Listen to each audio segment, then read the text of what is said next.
Break ਤੋਂ ਬਾਅਦ ਤੁਹਾਡਾ ਸਭ ਦਾ ਭਰਪੂਰ ਸਵਾਗਤ ਹੈ। ਹੁਣ ਆਪਾਂ ਗੱਲਬਾਤ ਕਰਾਂਗੇ ਗੁਰਬਾਣੀ ਵਿਚਾਰਾਂ ਦੀਆਂ, ਗੁਰਮਤਿ ਵਿਚਾਰਾਂ ਦੀਆਂ, ਤੇ ਸਾਡੇ ਨਾਲ ਇਸੇ ਤਰ੍ਹਾਂ ਹੀ ਬਣੇ ਰਹਿਣਾ। ਜੀ ਡਾਕਟਰ ਸਾਹਿਬ ਕੀ ਕਹਿਣਾ ਚਾਹੋਗੇ?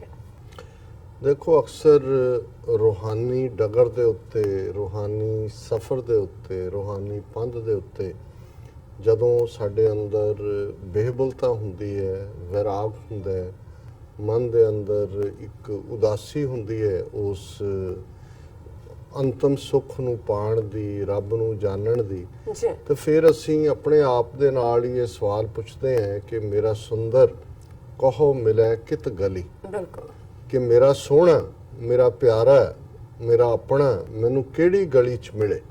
ਮੈਂ ਐਸਾ ਕੀ ਕਰਾਂ ਜਿਹੜਾ ਕਿ ਮੈਂ ਉਸ ਨੂੰ ਹਾਸਲ ਕਰ ਸਕੂੰ।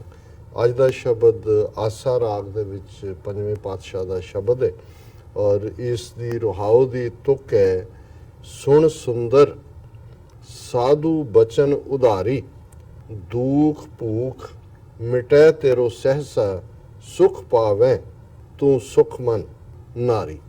ਸੁਣ ਸੁੰਦਰ, ਹੇ ਸੋਹਣੀ ਰੂਹ, ਹੇ ਸੋਹਣੀ ਇਸਤਰੀ, ਕਿਉਂਕਿ ਜਿਹੜਾ ਸਾਰਾ ਗੁਰਬਾਣੀ ਦੇ ਵਿੱਚ ਮੈਟਾਫਰ ਹੈ ਉਹ ਰੂਹ ਦਾ ਰੱਬ ਦੇ ਨਾਲ ਮੇਲ ਇਸ ਗੱਲ ਦੇ ਨਾਲ ਹੈ।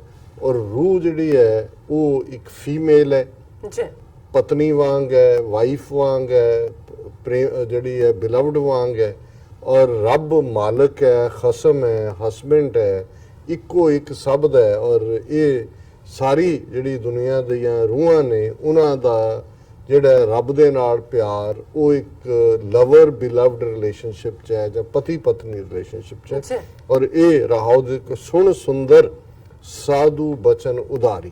ਹੁਣ ਇਹ ਸੋਲਿਊਸ਼ਨ ਹੈ ਕਿ ਹੇ ਸੋਹਣੀ ਰੂਹ, ਇਸ ਗੱਲ ਨੂੰ ਧਿਆਨ ਨਾਲ ਸੁਣ ਕਿ ਰੱਬ ਨਾਲ ਜੁੜੇ ਹੋਏ ਬੰਦੇ, ਜਦੋਂ ਅਸੀਂ ਸਾਧੂ ਕਹਿੰਦੇ ਹਾਂ ਜਾਂ ਸੰਤ ਕਹਿੰਦੇ ਹਾਂ ਜਾਂ ਫਕੀਰ ਕਹਿੰਦੇ ਹਾਂ, ਇਹਦਾ ਮਤਲਬ ਕੋਈ ਲੰਬਾ ਚੋਲਾ ਜਾਂ ਕੋਈ ਗਲ 'ਚ ਮਾਲਾ ਪਾਈਆਂ ਹੋਈਆਂ ਜਾਂ ਕੋਈ ਉੱਤੇ ਜਿਹੜਾ ਉਹ ਸਿਰ 'ਚ ਸਵਾਹ ਪਾਈ ਹੋਈ, ਕੋਈ ਇਸ ਕਿਸਮ ਦਾ ਸਾਧੂ ਜਾਂ ਸੰਤ ਜਾਂ ਸਾਧੂ ਜਾਂ ਗੁਰਮੁਖ ਦਾ ਜਾਂ ਫਕੀਰ ਦਾ ਮਤਲਬ ਹੈ ਜੁੜਿਆ ਹੋਇਆ, ਜਿਹੜਾ ਸੱਚਮੁੱਚ ਰੱਬ ਦੇ ਨਾਲ ਜੁੜਿਆ ਹੋਇਆ।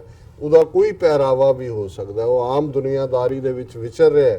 ਔਰ ਕਿਉਂਕਿ ਜਿਹਨੂੰ ਮਿਲਦਾ ਰੱਬ ਉਹ ਜ਼ਾਹਰ ਨਹੀਂ ਕਰਦਾ, ਉਹ ਦਿਖਾਉਂਦਾ ਨਹੀਂ।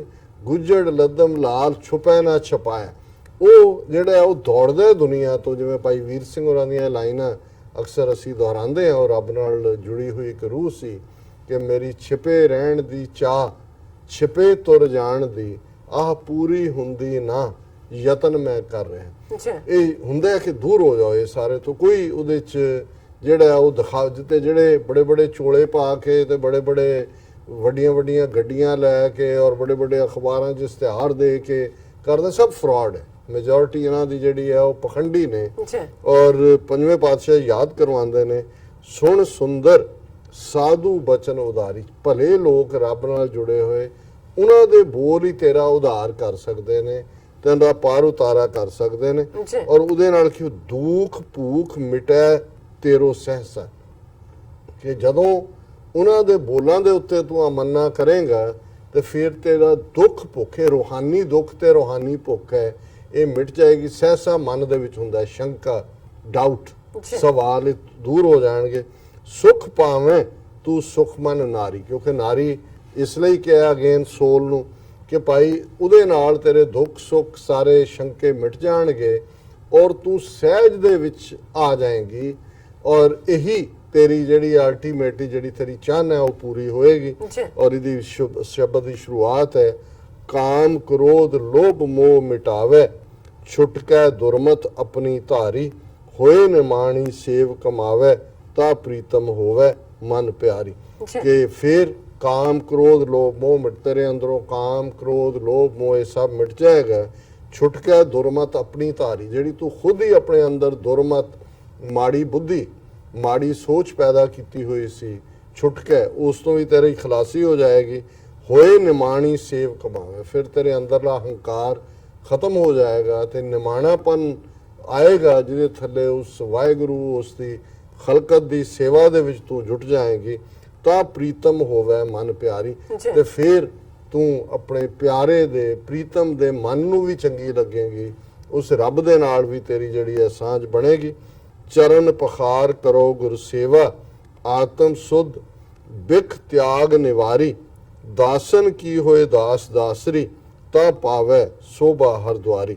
ਕਿ ਫਿਰ ਤੇਰਾ ਹੋਏਗਾ ਕਿ ਮੈਂ ਉਸ ਪਿਆਰੇ ਦੇ ਚਰਨਾਂ ਨੂੰ ਧੋ ਕੇ, ਪਖਾਰਨਾ ਹੁੰਦਾ ਹੈ ਧੋਣਾ, ਕਿ ਮੈਂ ਉਸ ਦੀ ਸੇਵਾ ਦੇ ਵਿੱਚ ਲੱਗ ਜਾ।